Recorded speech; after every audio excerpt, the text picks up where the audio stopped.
காணும் பொருளெல்லாம் கடவுள் மயமே. காணும் பொருளெல்லாம் அணுக்களின் சேர்க்கையே. காணும் பொருளெல்லாம் காண்பவன் அறிவிலே. காண காண காண முற்பட்டவனே கடவுளானானே. காண காண காண முற்பட்டவனே கடவுளானானே.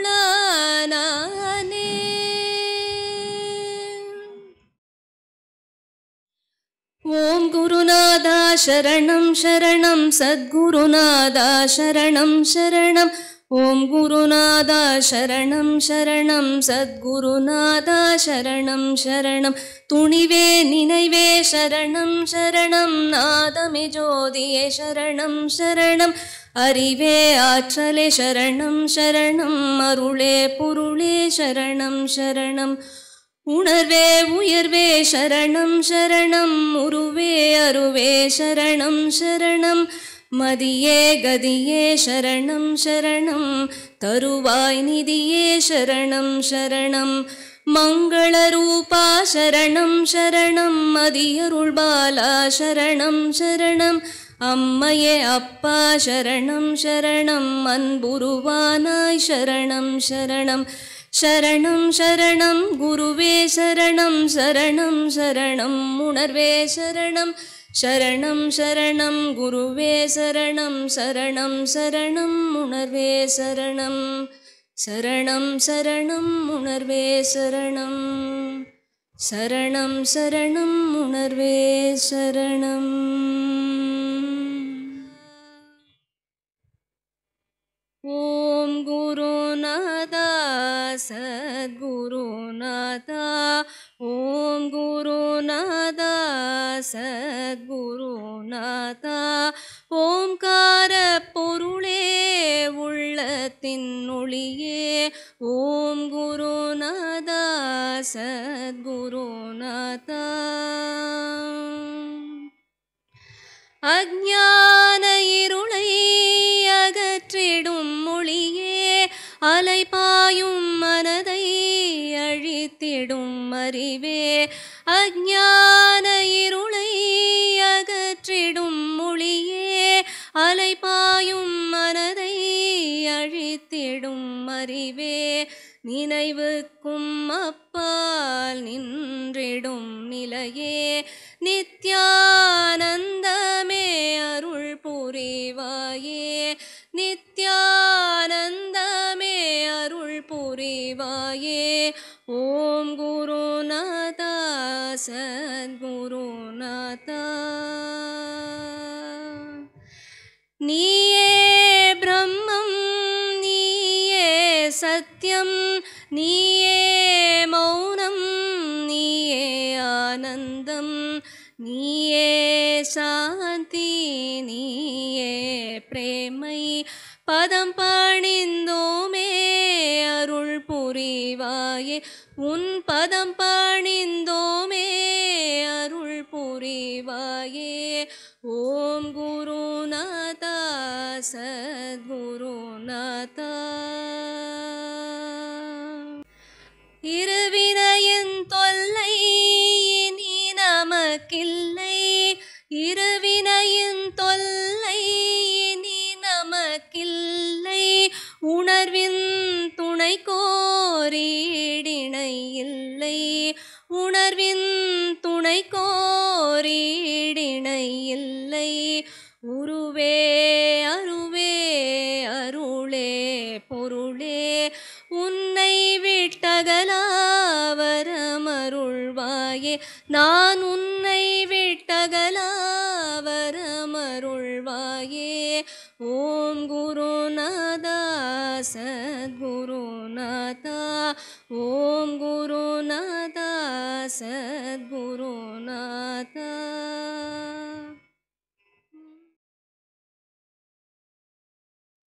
கண்ணிலே கருணை பொங்க சொல்லிலே இனிமை கொஞ்ச காட்சி தரும் எளிய தோற்றம் ஞான தங்கமே எங்கள் குருநாதன் பரஞ்சோதி ஞான தங்கமே எங்கள் குருநாதன் பரஞ்சோதி ஞான தங்கமே. சித்து இல்லை வித்து இல்லை சிந்தையை மயக்கவில்லை சிந்துமந்த புன்னகை தான் ஞான தங்கமே நம் சித்தத்தை கவருதடி ஞான தங்கமே நம் குருநாதன் பரஞ்சோதி ஞான தங்கமே. ஆடையில்லை அணிகளில்லை அலங்காரமேதுமில்லை ஐயனவன் அன்பு உள்ளம் ஞான தங்கமே நமக்காதாரம் காட்டுதடி ஞான தங்கமே எங்கள் குருநாதன் பரஞ்சோதி ஞான தங்கமே. வீடு இல்லை வாசலில்லை தன்னிதய கோயிலுள்ளே வேள்வியை நடத்தினாண்டி ஞான தங்கமே அந்த மோனதவ யோகிநாதன் ஞான தங்கமே எங்கள் குருநாதன் பரஞ்சோதி ஞான தங்கமே எங்கள் குருநாதன் பரஞ்சோதி ஞான தங்கமே நம் குருநாதன் பரஞ்சோதி ஞான தங்கமே. சத்குருவின் அருளுக்கு அளவே இல்லை உலகங்கள் அத்தனைக்கும் அவனே எல்லை சத்குருவின் அருளுக்கு அளவே இல்லை உலகங்கள் அத்தனைக்கும் அவனே எல்லை கண்ணை இமை காப்பது போல் நம்மை காப்பான் கண்ணை இமை காப்பது போல் நம்மை காப்பான் அவன் அடியார் துயர் நீக்க உணர்வாய் வருவான் அவன் அடியார் துயர் நீக்க உணர்வாய் வருவான். குருவருள் சரணம் திருவருள் சரணம் குருவருள் சரணம் திருவருள் சரணம். எத்திசையும் ஏழிசையும் அவனை வணங்கும் எத்திசையும் ஏழிசையும் அவனை வணங்கும் சத்குருவின் அருளாலே அகிலம் தழைக்கும் சத்குருவின் அருளாலே அகிலம் தழைக்கும் அன்புள்ளம் அவனுள்ளம் மாறுதல் தருமே அன்புள்ளம் அவனுள்ளம் மாறுதல் தருமே அவனடி சேர்ந்தாலே நிம்மதி பெறுமே அவனடி சேர்ந்தாலே நிம்மதி பெறுமே. குருவருள் சரணம் திருவருள் சரணம் குருவருள் சரணம் திருவருள் சரணம்.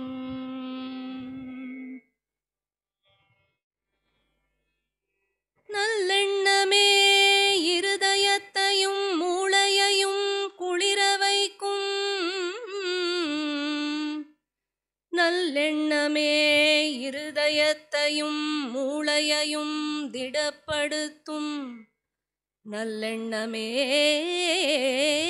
ஊக்கத்தை உண்டாக்கி உலகத்தையே சிறப்பிக்கும் எண்ணமே கடவுள் எண்ணமே உயிர் எண்ணமே உலகம்.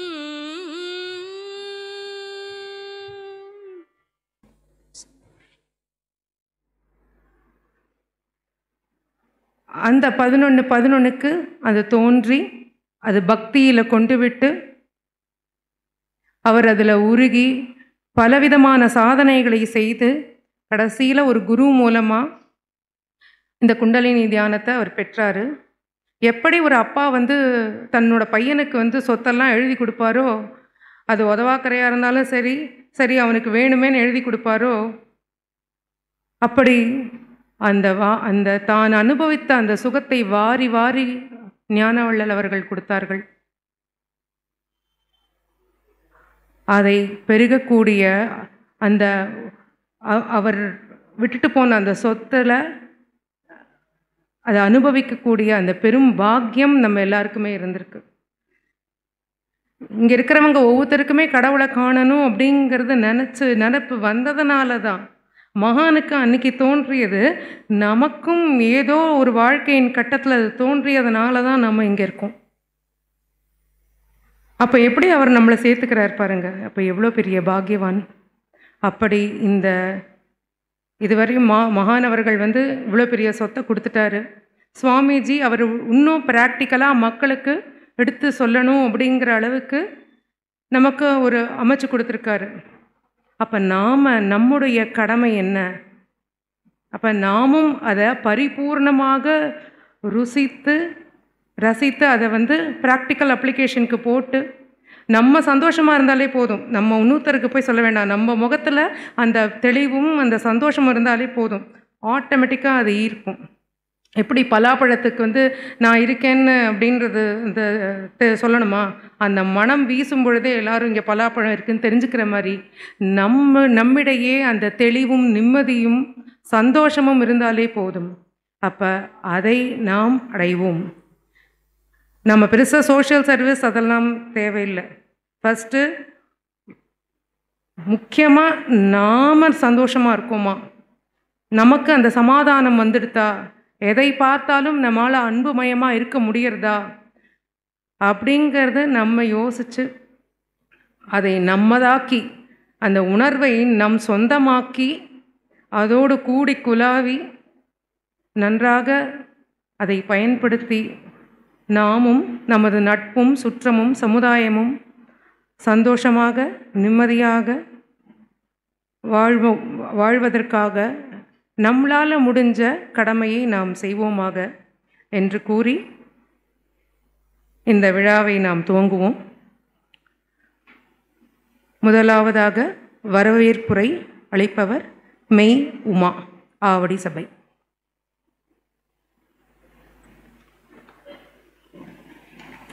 சந்தோஷம். குருவே சரணம். நமது ஜெகத்மகா குரு ஞானவள்ளல் பரஞ்சோதி மகான் அவர்களுக்கு ஞானம் உதயமான நாள் 11/11/1911. அந்நாளை நினைவு கூறும் வகையில் ஆண்டுதோறும் சிறப்பாக விழாவெடுத்து மகிழ்கின்றோம்.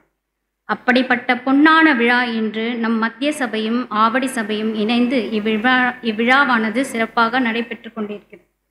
இவ்விழாவுக்கு வருகை தந்திருக்கும் ஞானாசிரியர்கள் ஐயா சேது மாதவன் அவர்கள், ஐயா கல்யாணசுந்தரம் அவர்கள் மற்றும் ஐயா சண்முகராஜா அவர்களையும் மற்றும் நம் மத்திய சபை உணர்வாளர்களையும் ஆவடி சபை உணர்வாளர்களையும் மற்றும் பொதுமக்கள் அனைவரையும் வருகை தந்ததற்கு வருக வருக என்று வரவேற்று பெரும் மகிழ்ச்சியும் சந்தோஷமும் தெரிவித்துக் கொள்கிறேன்.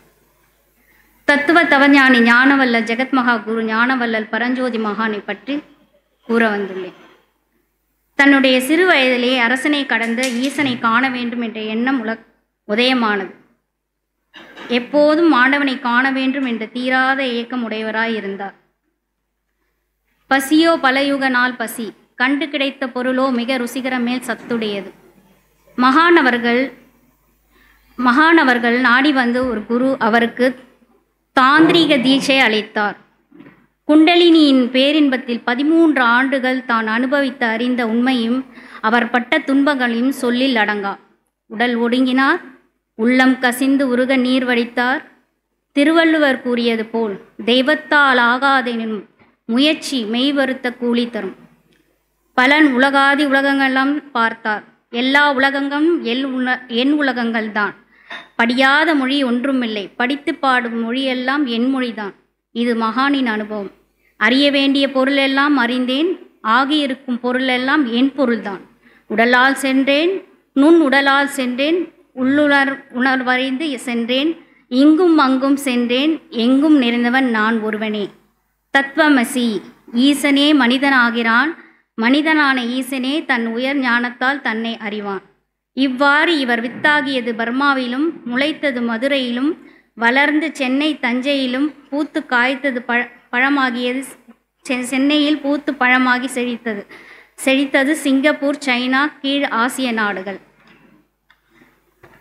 இந்த அரிய உன்னதமான பொக்கிஷத்தை நமக்கு அளித்து வந்த ஜெகத் மகாகுரு ஞானவள்ளல் பரஞ்சோதி மகானின் வழி வந்த நாம் அனைவரும் ஞானமும் முக்தியும் அடைவுமாக. சந்தோஷம், சந்தோஷம், சந்தோஷம். மீண்டும் அனைவரும் வருக வருக என்று வரவேற்கிறேன். சந்தோஷம்.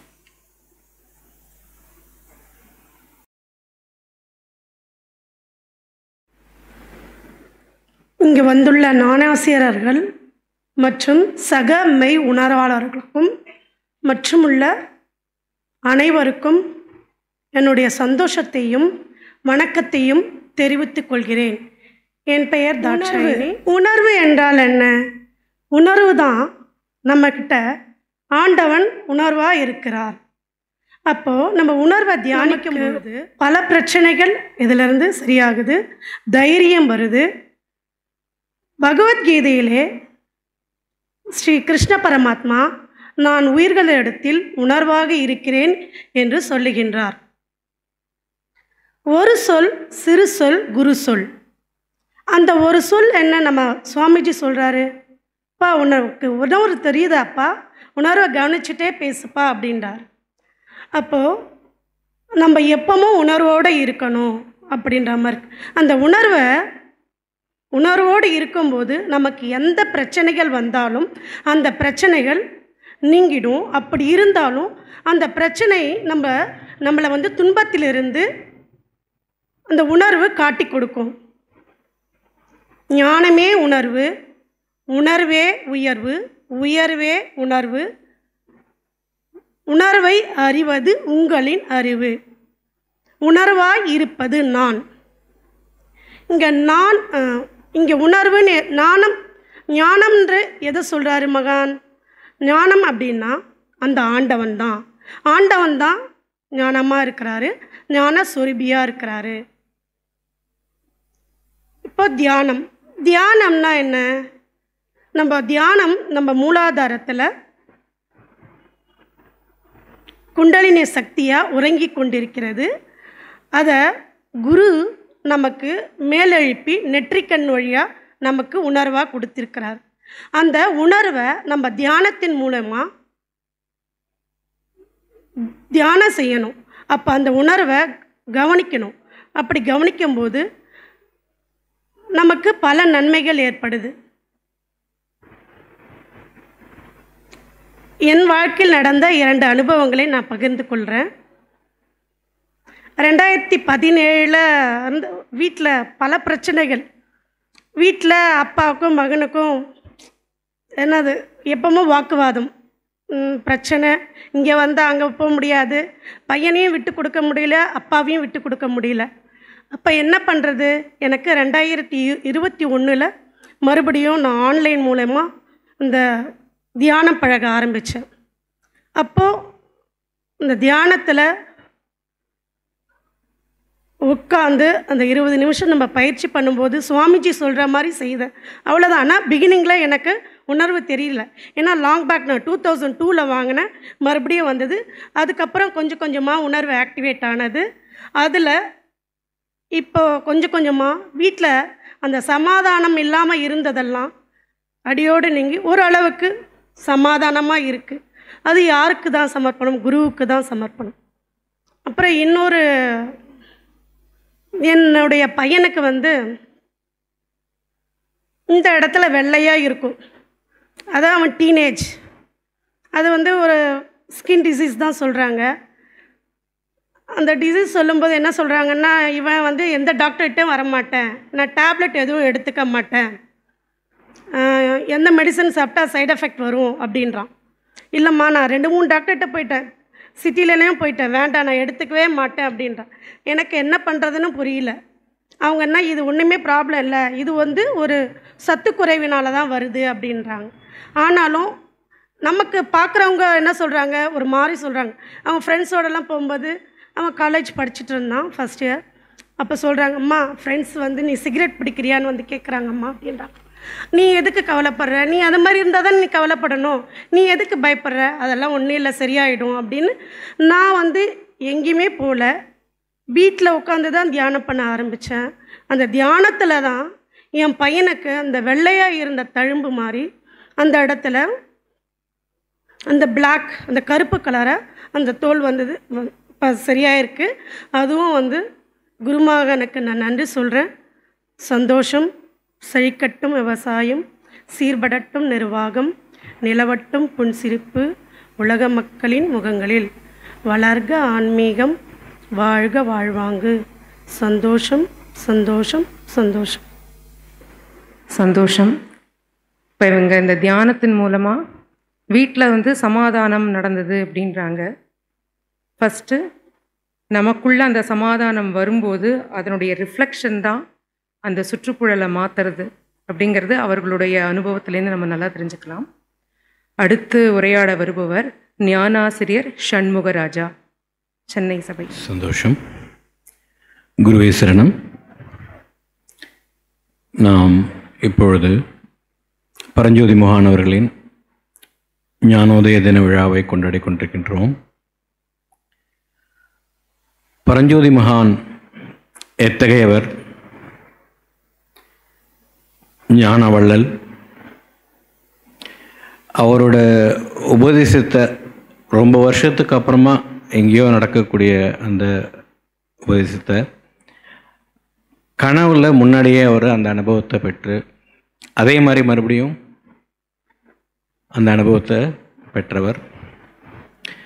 அந்த காலத்துலலாம் ஞானம் அப்படின்றது ஒருத்தருக்கு பிறகு இன்னொருத்தர். ஒரு குருகுலம்னு இருந்ததுன்னா ஒருத்தர் இருந்தாங்கன்னா மற்ற ஒருத்தருக்கு தான் சொல்லிக் கொடுப்பாங்க. அப்படி தான் இருந்தது. அதை பிரேக் பண்ணி எல்லாருக்கும், அதாவது அவரோட குருக்கிட்ட அவர் உபதேசம் பெற்ற உடனே அந்த அவரோட குரு வந்து அவர்கிட்ட இந்த உபதேசத்தை நீங்கள் ஒருத்தருக்கு தான் சொல்லலான்னு சொல்லும்பொழுது, இல்லை நான் எல்லாருக்கும் கொடுப்பேன்னு பர்மிஷன் வாங்கிட்டு கொடுத்தாரு. அந்த காலத்தில் ராமானுஜர்னு இருந்தார். அவரும் அந்த மாதிரி தான் அவரோட குருக்கிட்ட அந்த மந்திரோபதேசம் பெற்றுட்டு அவர் குரு சொல்கிறாரு, நீ இந்த மந்திரத்தை வந்து மற்றவங்களுக்கு சொன்னேன் அப்படின்னா நரகத்துக்கு தான் போவேன்னு. பரவாயில்ல, நான் நரகத்துக்கு போனாலும் மற்றவங்க சொர்க்கத்துக்கு போகணுன்னு கோபுர உச்சியில் ஏறி நின்று அந்த மந்திரத்தை எல்லாருக்கும் சொல்கிறாரு. அந்த மாதிரி பெருந்தன்மை. அது மட்டுமா தன்னோட உடம்பையே வந்து லெபார்ட்ரி மாதிரி டெஸ்ட் பண்ணிவிட்டு இதனால் யாருக்கும் எந்தவித தீங்கும் இல்லை அப்படின்றத உறுதிப்படுத்திட்டு அப்புறம் அதை மக்களுக்கு வந்து பரஞ்சோதி மகான் கொடுத்தாரு. இப்போ இன்றைக்கி பரஞ்சோதி மகானும் பழம்பெரும் ஞானியரும் அப்படின்ற இதில் பரஞ்சோதி மகான் சொன்ன வாக்கியங்கள், இதில் வந்து பழம்பெரும் ஞானியர்கள் முன்னாடி இருந்தவங்க சொன்ன அந்த வாக்கியங்கள் ஒரு சின்ன கம்பேரிசன் பார்க்கலாம். இப்போ பரஞ்சோதி மகானோட கோட்ஸ் எல்லாமே வந்து ரொம்ப கிறிஸ்பாக இருக்கும். சொல்லுவதை சுருங்க சொல்லணும் அப்படின்னு சொல்லுவாங்க. சில விஷயங்கள் நமக்கு புரியாது. சுவாமிஜி நமக்கு சொல்லிக் கொடுத்ததுனாலையும் அவருடைய புஸ்தகங்கள் மூலமாகவும் மகானோட கருத்துக்களை நம்ம வந்து புரிஞ்சக்கூடிய வாய்ப்பு இருக்குது. நம்ம சுவாமிஜி ஜிபி ஞானவழி மகான் அவர்கள் பரஞ்சோதி மகானும் பழம்பெரும் ஞானியரும்னு ஒரு புத்தகம் எழுதியிருக்காங்க. அது அனைவரும் படிக்க வேண்டிய புத்தகம். இப்போ சில வாக்கியங்கள் மகானோட பொன்மொழிகளை பார்ப்போம். சத்தியம் ஒன்றே, சகலமும் அதுவே அப்படின்றது. இப்போ நம்ம சிவபுராணமில் பார்த்தோம் அப்படின்னா அதில் வந்து நமச்சிவாயம் வாழ்க, நாதன் தாழ் வாழ்க, இமைப்பொழுதும் என் நெஞ்சில் நீங்காதான் தாழ் வாழ்க, கோகழியாண்ட குருமனிதன் வாழ்க அப்படின்னு வரும். ஏகன் அநேகன் இறைவனடி வாழ்கன்னு வரும். அந்த ஏகன், அந்த ஒருவன் தான் எல்லாமா வேறுபட்டிருக்கான் அப்படின்றத அந்த மணிவாசக பெருமான் அதில் சொல்லியிருப்பாங்க. அதே மாதிரி அதுக்கு நம்ம சுவாமிஜி வந்து ஒரு உதாரணம் சொல்லியிருப்பாங்க.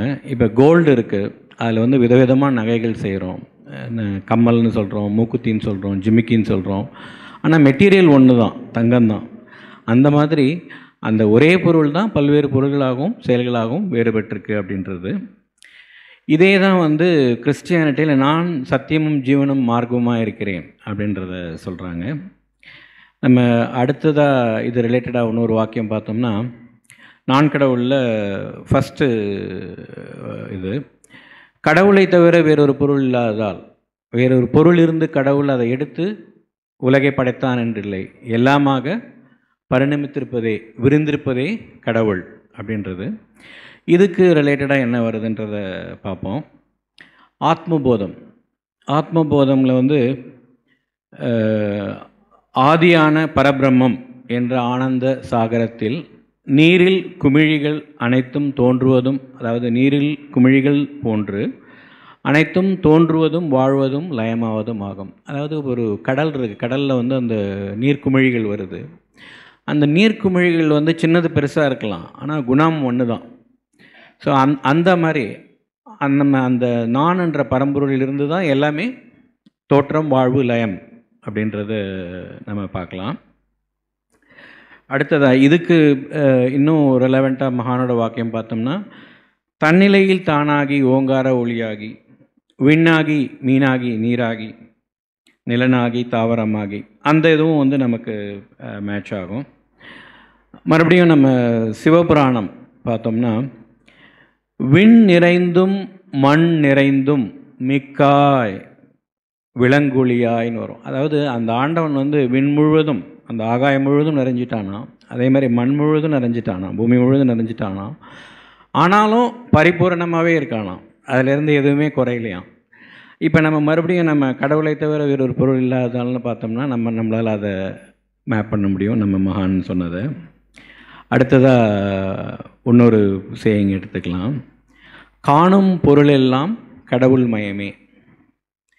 ஸோ இதை பார்த்தோம் அப்படின்னா, திருக்குறளில் எப்பொருள் எத்தன்மை தாயினும் அப்பொருள் மெய்ப்பொருள் காண்பது அறிவு. ஸோ அதாவது இப்போ ஒரு பொருளை பார்க்குறோம், அதில் எதனால் அது செய்யப்பட்டிருக்கு, அந்த உண்மையான இது நம்ம பார்க்குறது ஒன்று, எதனால் செய்யப்பட்டிருக்கு, அந்த பொருளை உண்மைத்தன்மையை ஆராயிறது. இப்போ நம்ம ஒரு பொம்மையை பார்க்குறோன்னா அந்த பொம்மையில் இருக்கிற ஒரு ஃபிகர் தெரியும், ஆனால் அது வந்து மெட்டீரியல் மண்ணு தான். மண்ணுன்னு பார்த்தோம்னா பொம்மை இருக்காது, பொம்மைன்னு பார்த்தோம்னா மண் இருக்காது. இப்போ இதை வந்து நமக்கு சுவாமிஜி ஒரு கதை மூலமாக எக்ஸ்பிளைன் பண்ணியிருப்பாங்க. அது திருமூலரோட ஒரு கோட். அது மரத்தை மறைத்தது மாமத யானை, மரத்தில் மறைந்தது மாமத யானை, பரத்தை மறைத்தது பார்முதல் பூதம், பரத்தில் மறைந்தது பார்முதல் பூதம். அதாவது ஒரு மரத்தினால் செய்யப்பட்ட யானை, நம்ம வந்து யானைன்னு பார்த்தோம்னா மரம் தெரியாது, மரம்னு பார்த்தோம்னா யானை தெரியாது. அந்த மாதிரி இந்த பார்முதல் பூதங்கள், இந்த பூதங்கள் பஞ்சபூதங்களை பார்த்தோம்னா பரம்பொருள் தெரியாது, பரம்பொருள் பார்த்தோம்னா பஞ்சபூதங்கள் தெரியாது. ஸோ அந்த இதில் வந்து நம்ம வந்து உண்மைத்தன்மையை பார்க்கணும் அப்படின்றது, காணும் பொருள் எல்லாம் கடவுள் மயமேன்றது. இது வந்து திருவருட்பால ஒரு சேயிங்.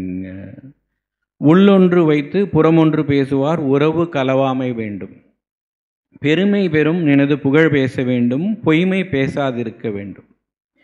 இப்போ உள்ளொன்று வைத்து புறமொன்று பேசுவார் உறவு கலவாமை வேண்டும்னும் போது, நம்ம மகான் எண்ணம் சொல் செயல் இம்மூன்றிலும் சீராக இருப்பவனே ஜெகதீசன் அப்படின்றத சொல்லியிருக்காங்க. உன்னில் தோன்றும் நினைவுகளை நீயே உணர்ந்தால் 1000 குருக்களின் பலனை நீயே அடைவாய். இப்போ திருப்பி அந்த செகண்ட் லைன் திருவருட்பால பார்த்தோம்னா, பெருமை பெறும் நினது புகழ் பேச வேண்டும், பொய்மை பேசாது இருக்க வேண்டும்னா ரீட்ரேட் பண்ணுறாங்க. அதாவது மறுபடியும் அந்த பொய்மை பேசாது இருக்க வேண்டும்ன்றது வந்து எல்லாமே அந்த பரம்பொருள் தான் அப்படின்ற அந்த உண்மையை பார்க்கணுன்றது, அந்த காணும் பொருள் எல்லாம் கடவுள் மயமேன்ற அந்த உண்மை பொருளை பேசணும் அப்படின்றத தான் அவங்க மீன் பண்ணுறாங்க. அடுத்ததாக இப்போ தாயுமானவர் தூங்காமல் தூங்கி சுகம் பெறுவது எக்காலம் அப்படின்னு அவர் கேட்குறார். அதுக்கு நம்மளோட இதில் என்னன்றதை பார்க்கலாம். இப்போ தூக்கம் அப்படின்றத எடுத்துக்கிட்டோம்னா, அந்த உறக்கம், அதை பற்றி யக்ஞவல்யர் ஒரு இது சொல்லியிருக்காரு. அதாவது ஆகாயத்தில் வந்து கழுகு பறந்துகிட்ருக்கு, அது எவ்வளோ நேரம் பறந்துகிட்ருக்கும், அது டயர்டானவொன்னே அது கூட்டுக்கு போயிடும். அந்த மாதிரி இந்த ஜீவனாகப்பட்டவன் இந்த கான்ஷியஸாக இருக்கும் பொழுதோ இல்லை கனவுலேயோ இந்த இந்திரியங்களை உபயோகப்படுத்துறதுனாலையோ நினைவினாலேயோ டயர்டாகி தன்னுடைய ஆழ்ந்த உறக்கம் கூடாகிய ஆழ்ந்த உறக்கத்துக்கு போகிறான் அப்படிங்கிறாரு. அதுதான் யக்ஞவல்யர் சொல்கிறாரு. அதே மாதிரி இப்போ சாந்தியோக்கியத்தில் பார்த்தோம்னா இந்த தேனீக்கள் பல்வேறு மலர்களிலிருந்து அந்த அந்த தேனை எடுத்து ஒரு ரசம் உருவாக்குது. ஆனால் அந்த தேனீக்களுக்கு எந்த மலர்லேருந்து எந்த தேனை எடுத்தோன்றது தெரியாது. அந்த மாதிரி எல்லா ஜீவர்களும் ஆழ்ந்த உறக்கத்தில் பரம்பொருளை சேர்ந்தே இருக்கின்றன அப்படின்றது சாந்தோக்கிய உபநிஷதம். எது அணுமயமான சூஷ்ம வஸ்துவோ அதுவே நீயாக இருக்கிறாய், அதுதான் சாந்தோக்கியம். இப்போ நம்ம சுவாமிஜி வந்து இந்த உறக்கம் அந்த இது பற்றி சொல்லும் பொழுது நம்ம இந்த தூக்கத்தில் நம்ம இந்த சுகத்தை பெறுகிறோம். இதை விட பெட்டராக, அதாவது நம்ம உணர்வாக தியானம் பண்ணும்போது கான்ஷியஸாகவே அந்த சுகத்தை பெறலாம் அப்படின்றத சொல்லியிருக்காங்க. ஸோ இதுக்கு ரெலவெண்ட்டாக நம்ம கோட் பார்த்தோம்னா, ஸ்ருதி நூல் சாஸ்திர வேதங்களை எல்லாம் சுருக்கி சொல்லொன்றில் அடக்கி சுழிமுனையும் கடத்தி சும்மா இருக்கும் சுகமே சுகம். அதாவது தியானத்தின் மூலம் ஏற்படும் சுகம் வந்து சும்மா இருக்கும் சுகம்ன்றது வந்து நம்ம தாயமானவரோட இதில் மேப் பண்ணலாம். அதாவது தூங்காமல் தூங்கி சுகம் பெறுவது எக்காலம். அதாவது நம்ம தூங்க மாட்டோம், ஆனால் அந்த நல்ல ஒரு அந்த இன்பம் அந்த நிம்மதி அது இருக்கும் அப்படின்றது. இதுதான் வந்து தியானத்தால் பெறப்படும் சுகானந்தம் அப்படின்னு சுவாமிஜி கோட் பண்ணியிருக்காங்க. அது எப்படின்னா, நம்ம வந்து இந்த உணர்வு தியானத்தை ப்ராக்டிஸ் பண்ண நாம் வந்து உள்முகமாக போயிட்டே இருப்போம். நம்ம வந்து வெளிமுகமாக இருக்கக்கூடிய பிரஜைகள், அது வந்து அந்த பிரஜைக்கான சமிக்ஞைகள்ங்கிறாங்க, சிக்னல்ஸ், அது எல்லாமே ட்ராப் ஆகிட்டு புலன்கள் அதாவது வேகம் கெடுத்தாண்ட வேந்தனடி வெல்கன்னு வரும் சிவபுராணம். அந்த மாதிரி நம்மளுடைய மனமானது வேகமாக வெளியில் போகிற மாதிரி தான் டிசைன் ஆகிருக்கு. நம்ம இந்த தியானம் பண்ண நாம் உள்முகமாக போகக்கூடிய அந்த கெப்பாசிட்டி இம்ப்ரூவ் ஆகும். அப்படி அந்த கெப்பாசிட்டி இம்ப்ரூவ் ஆகும் பொழுது நாம் வந்து ஆனாலும் வந்து அந்த நான் இருக்கின்றேன் அப்படின்ற அந்த கான்ஷியஸ்னஸ் இருக்கும். ஆனால் நான் தூங்குறேனா, பேசுகிறேனா, சாப்பிட்றேனா அப்படின்ற எந்த விதமான இதுவும் இல்லாமல் அந்த இருப்பு நிலை மட்டுமே இருக்கும். அது ஒரு சுகானந்தமான அனுபவம் கிடைக்கும் அப்படின்றத சொல்கிறாங்க. ஸோ இது வந்து நம்ம தூங்காமல் தூங்கி சுகம் பெறுவது எக்காலம்னு தாயமானவர் சொன்னதை எப்படி நம்ம ப்ராக்டிக்கலாக அனுபவிக்கின்றதை நம்ம சுவாமிஜி சொல்லி கொடுத்துருக்காங்க. அடுத்ததாக பிறவியின் நோக்கம் அப்படின்னு பார்க்கும்பொழுது ராமகிருஷ்ணர் வந்து ஒரு இது சொல்லுவாங்க. நம்ம ஜென்ரலாகவே நம்ம ஒரு ஊருக்கு போகிறோம், வெளியூருக்கு போகிறோம் அப்படின்னா ஃபஸ்ட்டு நம்ம என்ன பண்ணுவோம், அங்கே வந்து ஒரு ரூம் புக் பண்ணுவோம், லாட்ஜ் புக் பண்ணுவோம். ஏன்னா நம்ம அங்கே போயிட்டு வேலையை முடிச்சுட்டு ரெஸ்ட் எடுக்கணும் இல்லையா. ட்ரெயின் எப்போன்னு தெரியாது, மறுநாளாக இருக்கலாம், நைட்டாக இருக்கலாம்.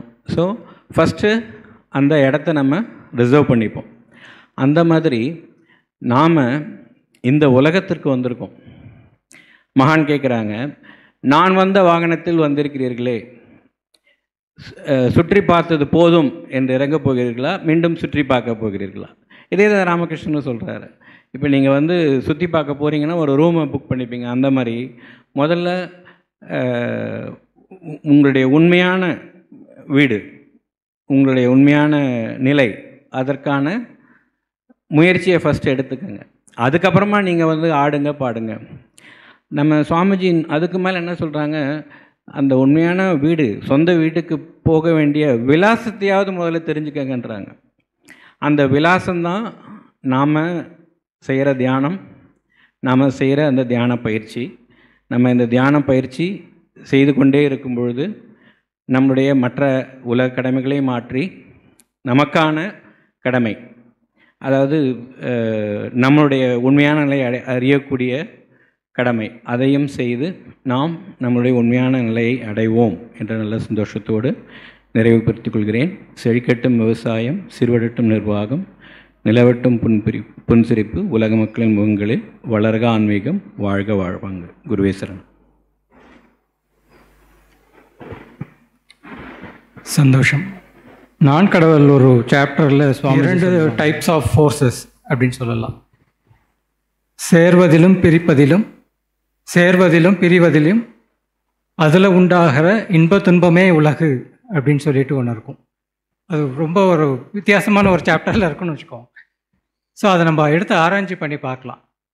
நம்ம காலையில் வந்து எல்லாருமே பிரேக்ஃபாஸ்ட் சாப்பிட்டோம். பிரேக்ஃபாஸ்ட் சாப்பிட்ட நம்ம வாய் உள்ளே போட்ட உடனே சரி ஏதோ ஒன்று உள்ளே தள்ளுது. அது உள்ளே கொண்டு போயிட்டு டைஜஷன் ஸ்டார்ட் ஆகுது.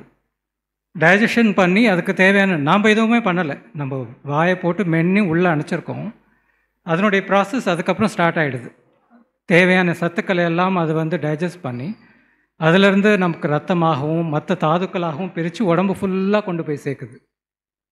அடுத்த ஸ்டெப்பாக அது தேவையில்லாத விஷயத்தை எது கருதுதோ அதை வெளியில் தள்ளிடுது. நீராகவும் சரி சாலிட்ஸ் ஆகவும் தள்ளிடுது. இந்த இயக்கங்கள்லாம் எப்படி நடக்குது? எப்படி நம்ம உடம்பு நாமளே நம்ம காரணம் பெட்ரோல் போடுறோம். நாம் தான் போய் பெட்ரோல் போடுறோம். அதில் ஃபியூல் இண்டிகேட்டர் காமிக்குது, நம்ம பெட்ரோல் போடுறோம். உடம்பு பசியை உணர்த்துது. பசிக்கான ஆகாரத்தை நம்ம உள்ளே கொண்டு போகிறோம். அதுக்கான விஷயத்தை அதுவாக வந்து செயல்படுத்தி கழிவுகளை வெளியில் தள்ளுது. அது ஒரு பெரிய அதிசயமாக தான் இருக்குது.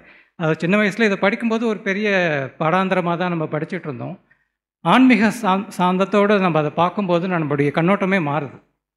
ஸோ சேர்வதிலும் பிரிப்பதிலும் நம்ம காற்றை இழுக்கிறோம். அதே மாதிரி காற்றில் இருக்கிற ஆக்சிஜனை நம்ம உடம்பு லங்ஸ் இழுத்துக்குது. கார்பன் டை ஆக்சைடு வெளியில் விடுது. இதெல்லாம் நாம் சொல்லி நடக்கலை. நம்ம உடம்பை அந்த பரம்பொருள் வந்து வழிநடத்தி செல்லுது அப்படிங்கிறது தான் நமக்கு வந்து அதுதான் இயற்கை.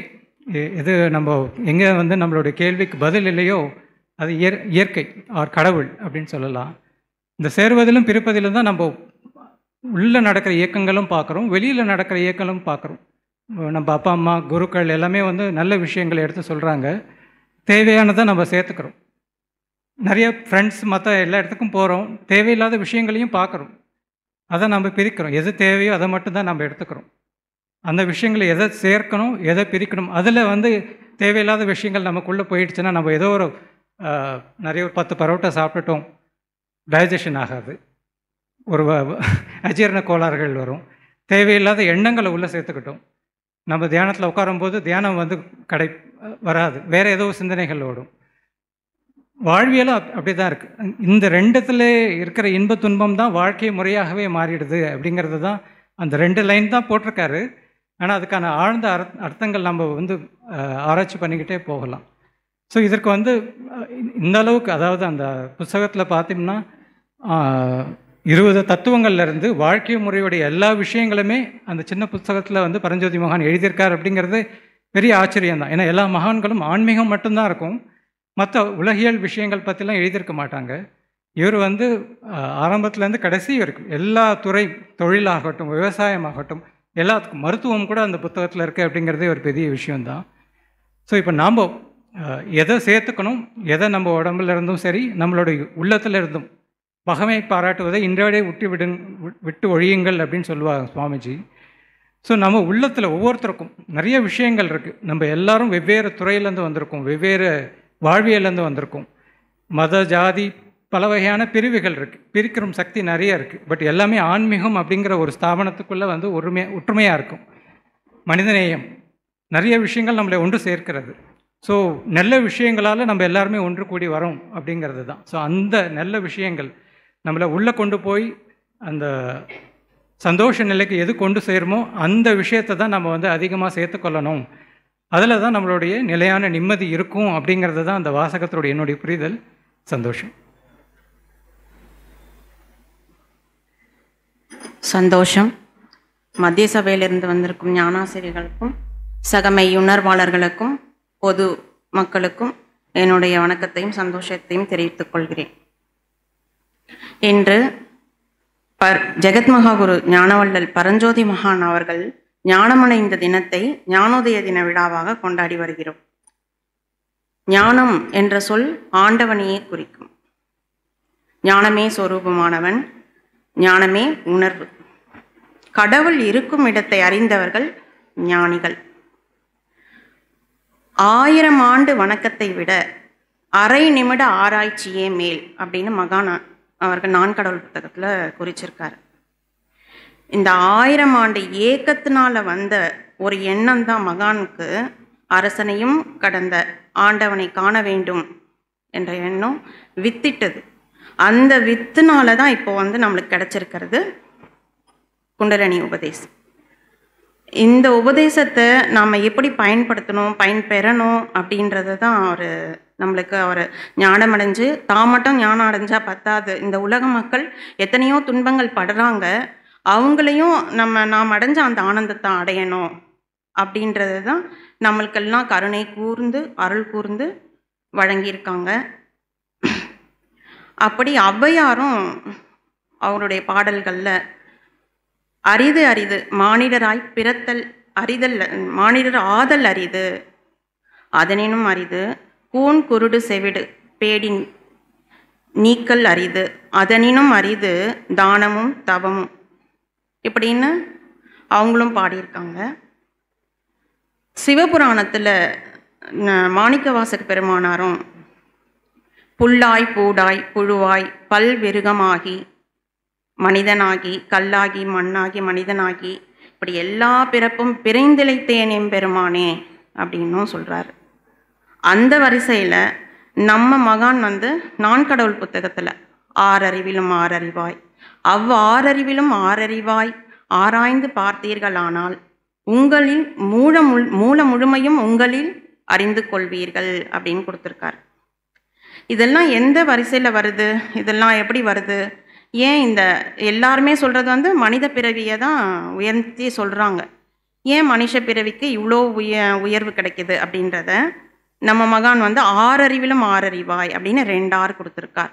ஒரு ஆறு ஓர் அறிவிலிருந்து ஆறாவது அறிவாகிய மனிதன் பரிணமிச்சிருக்கான். அதே 2வது அறிவு உணர்ச்சி அம்சங்களா ஸ்பரிசம், சுவை, நாற்றம், கேள்வி, பார்வை, யூகம் என்ற 6 உணர்ச்சி அம்சங்களா பரிணமிச்சு, இந்த யூகம் என்ற வல்லமை இருக்கிறது மனிதனுக்கு மட்டும்தான். அதை கொண்டு தான் இன்னைக்கு கரண்ட்டு, ஃபேனு, வெயில் காலங்களில் வேர்க்கிறதுன்றதுனால ஏசி இதெல்லாம் கண்டுபிடிச்சது மனிதனுடைய யூகத்தினால கண்டுபிடிச்சது. அந்த மாதிரி இருக்கிற அந்த மனிதனுக்கு தான் எங்கேருந்து வந்தோமோ அங்கே போய் சேரக்கூடிய வல்லமை மனிதனுக்கு இருக்குது. அதனால தான் மனிதனுக்கு முதுகும் தண்டு வானத்தை நோக்கி நேராக இருக்கும், மற்ற ஜீவராசிகளுக்கு குறுக்க வாட்டில் இருக்கும். இதை நம்ம ஆராய்ந்து நான் யார், எங்கேருந்து வந்திருக்கேன் அப்படின்றத ஆராய்ந்து நம்ம போய் நிலையான நிம்மதிக்கு தான் ஒவ்வொரு மனிதனும் பாடுபடுறான். காலையிலேருந்து இரவு வரைக்கும் பொருளை ஈட்டுறான், தன் குடும்பத்தை காப்பாற்றுறான். எதுக்கு இதெல்லாம் செய்கிறான்னா நிலையான நிம்மதிக்கு தான். இதையே நமக்கு தெரியாமல் நம்ம ஏதோ ஒரு சாப்பிடணும், இல்லை வாழணும், இல்லை குடும்பத்தை காப்பாற்றணும் அப்படின்னு தான் நம்ம போயிட்டு இருந்தோம். இதையும் நம்மளுக்கு தெளிய வச்சு, அதாவது தெளிந்து அறிந்து கொள்வீர்கள் எங்கன்னா நமக்குள்ளேயே. ஏன்னா கடவுள் இருக்கும் இடத்தை அறிந்தவர்கள் ஞானிகள். அதனால் அந்த அறிந்தவர்கள் ஞானிகள்னால் எங்கே வெளியே தேடலாம், அவங்க உள்ள நீங்கள் உங்களுக்குள்ளேயே பாருங்கள், வெளியே இல்லை. எந்த நேரமும் நம்ம மனம் என்ன சொல்லும், வெளியே இந்த கோயிலுக்கு போகலாம், இல்லை தீர்த்தாடனம் பண்ணலாம், க்ஷேத்ராடனம் பண்ணலாம், இப்படி தான் வெளியே போயிட்டே இருக்கும். ஆனால் நமக்குள்ளேயே இருக்குது அந்த பொருள். அதை நீங்கள் உணர்ந்து அந்த உணர்வை பற்றி கொண்டு நாம் செய்தோம்னா நீங்கள் வாழ்க்கையிலையும் சரி ஆன்மீகத்திலையும் சரி நல்ல சிறப்பாக இருக்க முடியும் அப்படின்னு வாழ்ந்தும் காமிச்சிருக்காங்க, சொல்லியும் கொடுத்துருக்காரு, உபதேசமாகவும் கொடுத்துருக்காரு குண்டலினி உபதேசமாக. இந்த நிலையான நிம்மதிக்கு தான் நம்ம வந்தோம், எங்கேருந்து வந்தோமோ அங்கே போய் சேரக்கூடிய வல்லமை மனிதனுக்கு இருக்குது அப்படின்றத நம்மளுக்கு மகான் அவர்கள் நிறைய இடத்துல நிறைய இது கொடுத்துருக்காரு. அந்த நிலையான நிம்மதிக்கு நம்மளும் பாடுபடுவோம் என்று சொல்லி இந்த வாய்ப்புக்கு நன்றி கூறி சந்தோஷம். குருவே. நம்மளுடைய அவதாரங்கள், இந்த தசாவதாரங்கள் பார்த்தோன்னா, ஃபஸ்ட்டு நீர் வாழ்வன மத்சாவதாரம், அப்புறம் நீரும் நிலம் கூர்மாவதாரம், நிலத்தில் வாழ்வது வராக அவதாரம், அடுத்தது நரசிம்ம அவதாரம், பாதி மிருகம் பாதி மனிதன். இது வரையும் பார்த்திங்கன்னா அந்த ஃபிசிக்கல் எவல்யூஷன், இந்த வாமனாவதாரம் அப்படிங்கிறதுலேருந்து தான் மனுஷ உருவம் அப்படிங்கிறது ஃபுல் ஃப்ளெஜ்டாக வருது. அதுக்கப்புறம் பார்க்கும் பொழுது சைக்கலாஜிக்கல் மைண்ட் லெவல் எவல்யூஷன் அப்படிங்கிறது நம்ம பார்க்குறோம். அப்படி அந்த யாருக்கு அந்த முதுகந்தண்டு ஸ்ட்ரெயிட்டாக இருக்கோ அவனுக்கு தான் அந்த ஞானம், தான் வந்த நோக்கம் என்ன அப்படிங்கிறது யோசிக்கக்கூடிய அந்த வல்லமை வரும். அப்போ அந்த மனிதனின் உயர்வு என்ன அப்படிங்கிறத ரொம்ப அழகாக சொன்னாங்க.